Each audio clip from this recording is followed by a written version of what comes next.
বর্তমান প্রধানমন্ত্রী তারেক রহমান তিনি নির্বাচনের পূর্বে থেকে ঘোষণা দিয়ে আসছিলেন, নির্বাচনে নির্বাচিত হলে আই হ্যাভ এ প্ল্যান নামে একটি পরিকল্পনা ছিল।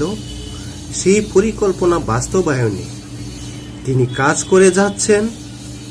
প্রথমে তিনি দিয়েছেন ফ্যামিলি কার্ড, যদিও সীমিতভাবে দেওয়া হয়েছে। তারপরে তিনি দ্বিতীয় কাজটি শুরু করেন খাল খাতা খনন নামে। এই দুইটি কাজের মাধ্যমে তিনি আই হ্যাভ এ প্ল্যানে সেই খাতা তিনি খুললেন।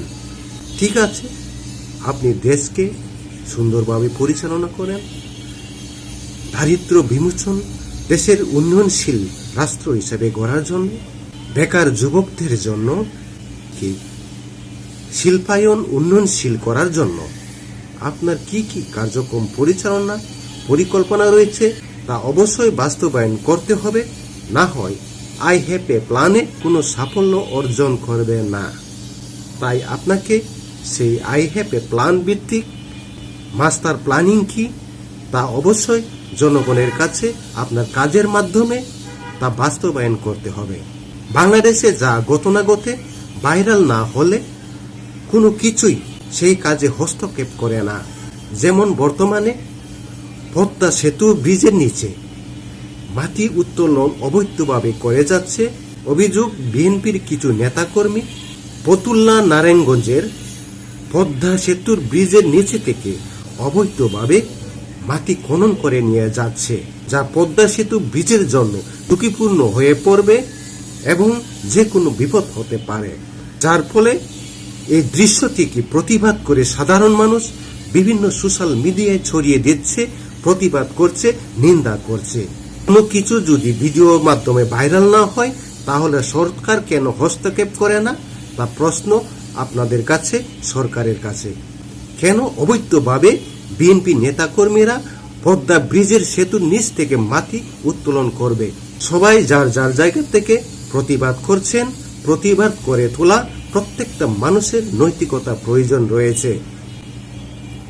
আমরা যদি নিজের দায়িত্বশীল যদি না বুঝি, কোনটা ভালো খারাপ যদি না বুঝি, তাহলে আমরা নেতা নেত্রী হলে হবে না।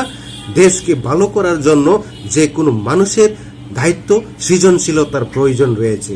দ্বিতীয় কাজটি হয়েছে খাল খনন ক্ষেত্রে ও পরিকল্পিতভাবে সাবেক প্রধানমন্ত্রী শেখ হাসিনার নেতৃত্বে অসহায় গরিব দুঃখী মানুষের জন্য তিনি যে আবাসন প্রকল্প তৈরি করেছিলেন, সেই আবাসন প্রকল্প তৈরিতে পাশে দিয়ে খাল খনন করতে গিয়ে সেই খাল খননের মাটি দিয়ে চাপা দিয়ে দিচ্ছে। দেখুন আপনারা ভিডিওর মাধ্যমে, এবং তাদের চিৎকার, আতঙ্ক, তাদের আহাজারি, তাদের কষ্ট, দুর্ভোগ কিভাবে মানুষকে আই হ্যাভ এ প্ল্যানের মধ্যে কি রয়েছে, যা উন্নয়ন কাজ করতে গিয়ে অসহায় গরিবদের ঘরবাড়ি ভেঙে দিতে হবে। এখন রাতে থাকছেন কোথায়? আমাকে গান কাটি গেছে, আমাকে ঘরে এখন ঘরে সালে ফেলে মারি দিয়েছে, তাহলে আমরা থাকবো কোন জায়গায়? আমাকে টাকার কোনো জায়গা নেই। সালে ফেলে মারি কিভাবে হবে? গান কাটি গেছে, সেই মাটি এই সালে ফেলে দিয়ে গেছে, আর সব দেয়াল মেল ভেঙে সব ঘরে ফেলে পড়েছে। তাহলে বাচ্চা কাছা নিয়ে থাকবো কি করি ঘরে? আমরা অসহায় মানুষ। আমাকে একটু জায়গা জমি নেই। আমাকে যদি জায়গা জমি থাকতো তাহলে আজকে সরকারি জায়গায় আসি আর সরকারি ঘরে এসে থাকতাম না। আমরা বাচ্চা কাছা নিয়ে আপনারা কি চাচ্ছেন? এখন আমার ঘর যে কায়দায় আমাকে সরকারি দিতে হচ্ছে, আমাকে ঘর কটা আবার সুন্দর করে দিতে হচ্ছে। আমাকে একটু জায়গা জমি নেই। আমাকে যদি আজকে জায়গা জমি থাকতো তাহলে আজকে সরকারি জায়গায় আসি আর সরকারি ঘরে এসে থাকতাম না। আমরা একদম পথে নামে গেছি, আমরা পথে যাবো। এখন রাতে থাকছেন? তাদের ঘরবাড়ি মাটি দিয়ে চাপা দিতে হবে।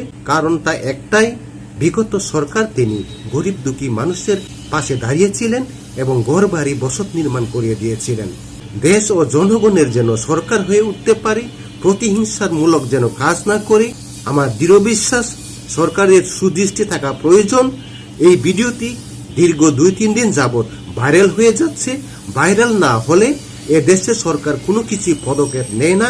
আমার দৃঢ় বিশ্বাস এই ভিডিওতেও আপনারা পদক্ষেপ নেবেন। Thank you so much.